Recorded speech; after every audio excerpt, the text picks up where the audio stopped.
Dum da dum dum. Hey guys, Sean here. Just a quick test to satisfy my own curiosity as I'm working towards something. I wanted to test M17. This has the fluorine O-ring in it, 900 PSI, output bottle, home defense 24, core and bolt spring. Labco 8-inch 0.684 smooth bore barrel. It's got no muzzle brake on it because this barrel Labco measures with the muzzle brake. This is 8 inches with the included flashlight or muzzle brake, whatever you want to call it. In this form, with the threads exposed, it is 7¼ inches long. I also have this Labco Fuse A5 that I purchased a long time ago. This is 683 that I cut down. So they're almost identical length.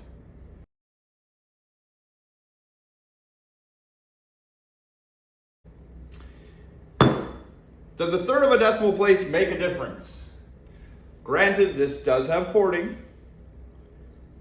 so that needs to be taken into account, but in some cases,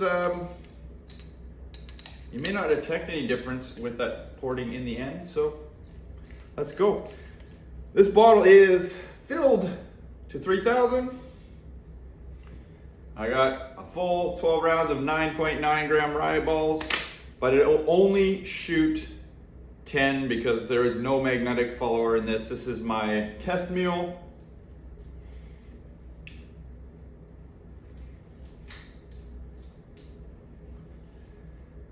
Labco first, 684. The riot balls are a 682 bore.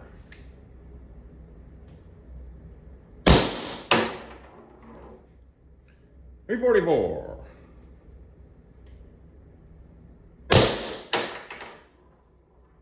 .338.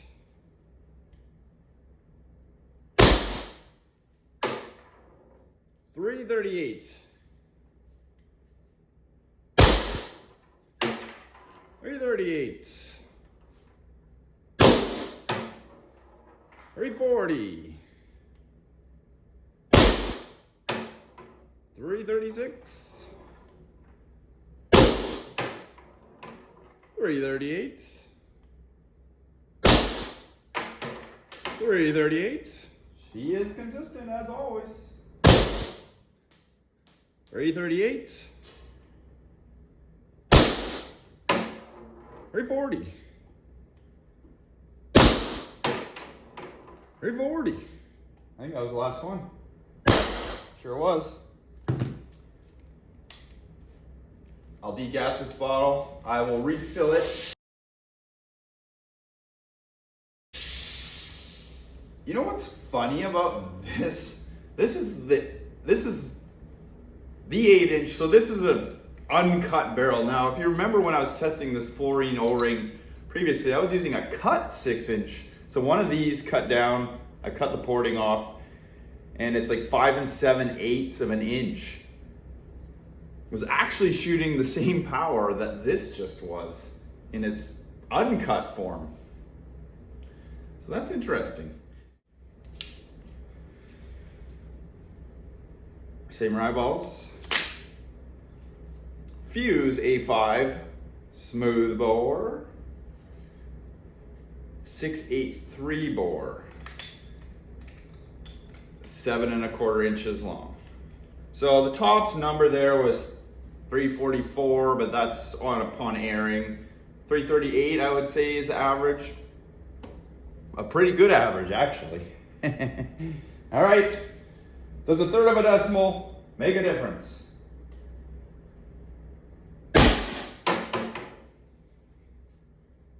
Weird.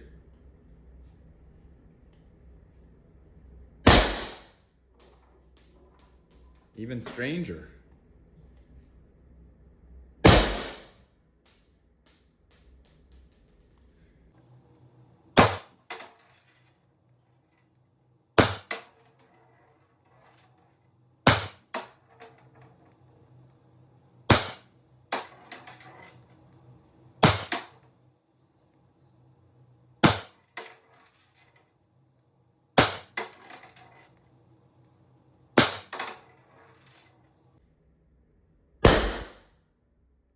last shot. What says you about that? Consistent? Yes. Consistently lower? Yes. Let me just show you the bore match in these two barrels now. Yeah, here we go. And there you go.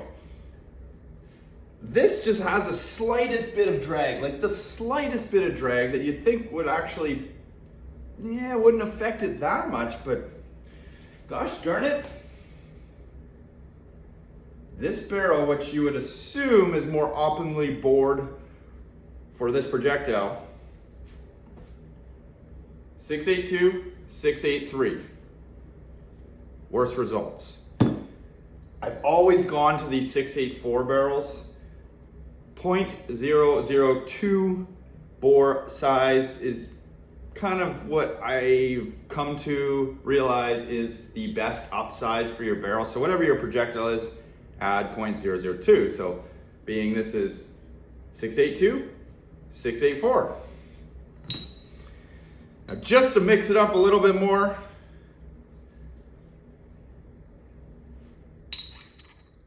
these are the same barrels. You can pick that up. I don't know. But there you go. This is the one I cut down, 5 7/8, full length, uncut. I'm gonna toss this cut version in and do this test one last time. All right, and here is the stubby version of the Labco. This is 5 7/8. Same riot balls, same tank, freshly filled. 0.6844.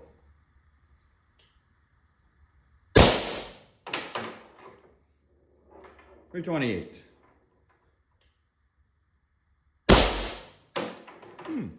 320.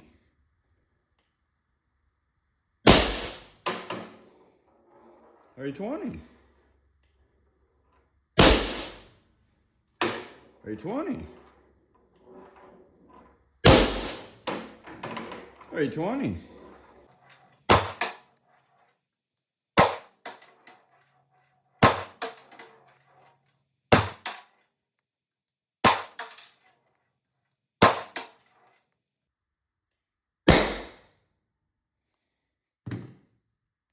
Last one. Well,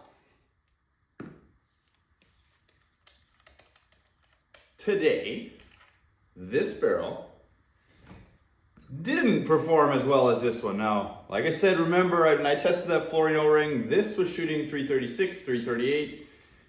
Today, this one was 338, 340.